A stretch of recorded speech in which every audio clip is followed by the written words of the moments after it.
What's going on YouTube? Ben here, Player.net, and today we're taking a look at the Xigmatek Mach PC case. Now this is a great budget case from the folks over at Xigmatek. If I recall correctly, it comes in at just over 20 pounds. So it's very inexpensive and hopefully it'll do a good job, but of course we'll see about that in the review. Starting off, the front of the box has a couple different kind of outline images, as I would call them, of the case. One actually shows with the side panel off here, where the other one of course just shows the front of it to give you a little idea of what you're getting yourself into. Now moving around the box onto one side, there's a bit of a little features list here, nothing too special going on. And on the back, aside from my nice label that I didn't even know was there, we of course have a bigger features list letting us know all of what to expect from the Mach itself, and another outlined image, but this time with the side panel on, showing the vented area for two what appears to be 120, 140 mil fans. So that's always nice. And last but not least, on the last side here, if you can see it there, there is a full specifications list and another image of what looks like it may be the back side of the motherboard tray. I'm not positive. It could be the front side. It's kind of hard to tell, but we'll go ahead, get the case out, and take a quicker look at that. So while I open the box up, you guys just hang on a second and we'll be right back. Alright, so here we have it, folks. Immediately what we notice on the front is there's a nice Xigmatek badge down here. We can see two USB 3.0 ports up here at the top, and of course both of our audio inputs, one for the mic and one for the headphones. We have two 5.25-inch drive bays here, and there's a kind of curved inwards design, if you will, kind of like the Alien-esque type cases, I guess you would say. But moving around to the side, as we said, the one side panel has a vented area for what appears to be 220 millimeter fans, I would say, and of course it has the two thumb screws at the back, so we can go ahead, take those off and pop it out and get all our stuff in there.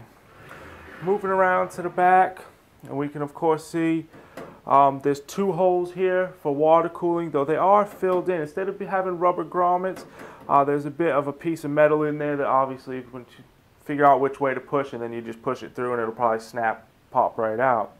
There is of course our expansion bays here, nice cutout for the back panel of the motherboard, and even though this is a budget case, they've still gone with a bottom mounted power supply. This will help them gain a few extra points from me, because recently I've seen some cases where they were budget cases and companies said, oh screw it, we'll put the power supply up at the top, and that just doesn't work for me. I don't want it up there, I don't like it up there. It ruins the whole case for me. It's just a bad start. So kudos to Xigmatek keeping it on the bottom. The last side panel, nothing too fancy here, but if you will notice, it is kind of bulged out. Hopefully this will allow for a bit more room for cable management. It'll make things easier. Even if we probably won't be able to route them exactly the way we want, at least there should be enough room to hide them behind the motherboard tray, which in some cases I've run into a problem with that. And before we get into it, let's just take a quick look at the top here. Now as we can see, we have our power and reset buttons there. And it's almost kind of, looking at it like this, it almost looks like a transformer to me. I don't know if you can see it, but you can kind of have like the eyes there, and I'm sure some of you will see it. There's also a little extra bit of vented area here in the plastic, which is kind of odd to me because they haven't done it on the other side. But again, a budget case, any extra chance for airflow is always good.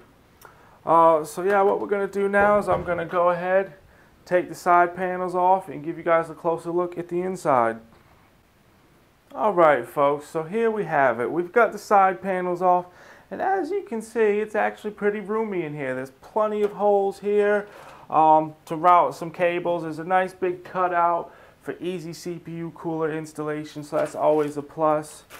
included are, of course, user guide, installation manual, some screws to go ahead and get us on our journey. Now we'll notice over on the side here we have what appears to be some toolless 3.5 inch drive bays, and there's also a nice little 2.5 inch hard drive cage right above it, which I'm sure some of the included screws are for that. We have 3 toolless 5.25 inch bays as well. So the case, even though there was only 2 available from the front, there's 3 inside, so it just gives users the option to hopefully install most of the stuff they need.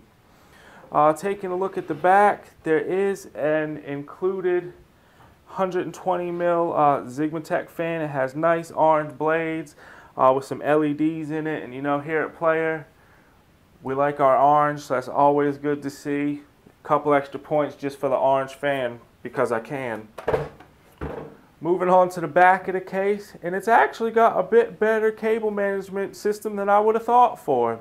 We have, there's 1, 2, 3, 4, 5, 6 places where we can get some zip ties in and tie them down. And as mentioned, the side panel that goes on here is actually bulged out a little bit. So for our thicker 24-pin PSU cables and whatnot, we shouldn't have to struggle to get the side panel back on, because there's nothing worse than when you go ahead and you route your cables nice and then you try to put the side panel back on. You've got to like jump up on the case and try to slide it, or you got to go get your boyfriend or girlfriend over to come help. Like, hey baby, hold this down for a minute while I push, you know what I'm saying? There's nothing worse than that, but hopefully Xigmatek, even though this is a budget case, they've got us covered. That's it. This is just a bit of a quick unboxing to go ahead and show you guys what this case looks like. I'll of course do a more in-depth review, more pictures. I'm highlighting some more of the features of the case, so stay tuned for that on the player.net website. Please like, comment, subscribe. Feedback is always welcome, and thank you guys for watching.